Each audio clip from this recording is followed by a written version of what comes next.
বিমানের চাকা খুলে পড়ার সপ্তাহ না পার হতেই আবারও আরেক বিপত্তির সম্মুখীন হল ঢাকার শাহজালাল আন্তর্জাতিক বিমানবন্দর। কেননা উড্ডয়নের কিছুক্ষণ পরই টার্কিশ এয়ারলাইন্সের একটি উড়োজাহাজ জরুরি অবতরণ করেছে শাহজালাল আন্তর্জাতিক বিমানবন্দরে। জানা গেছে সকাল 7টার দিকে 290 জন যাত্রী নিয়ে শাহজালাল বিমানবন্দর থেকে তুরস্কের উদ্দেশ্যে উড্ডয়ন করে TK713 নম্বর ফ্লাইটটি।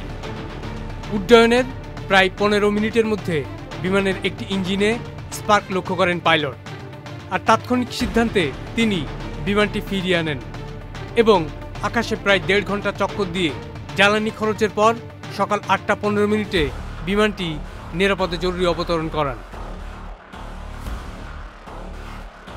হযরত শাহজালাল আন্তর্জাতিক বিমানবন্দরের ট্রাফিক কন্ট্রোল বিভাগের এক সংবাদ বিজ্ঞপ্তিতে জানানো হয়েছে, TK713 উড়োজাহাজটি সফলভাবে উড্ডয়নের কিছুক্ষণ পরই দ্বিতীয় ইঞ্জিনে পাখির ধাক্কা লাগার পরই সেটি জরুরি অবতরণ করতে বাধ্য হয়।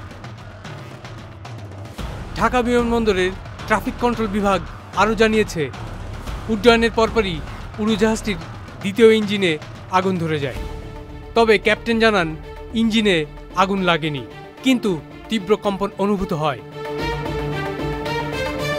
বিজ্ঞপ্তিতে আরও বলা হয়েছে, যেহেতু উড়োজাহাজটি মেরামত করতে হবে তাই পুরো প্রক্রিয়াটি শেষ হতে কিছুটা সময় লাগবে।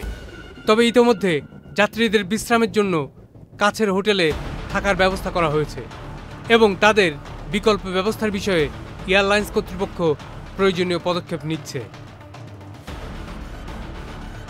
Saiduzzaman Dipu, channel I. এই ঈদে জামা জুতো অ্যাক্সেসরিজের ডিসকাউন্ট।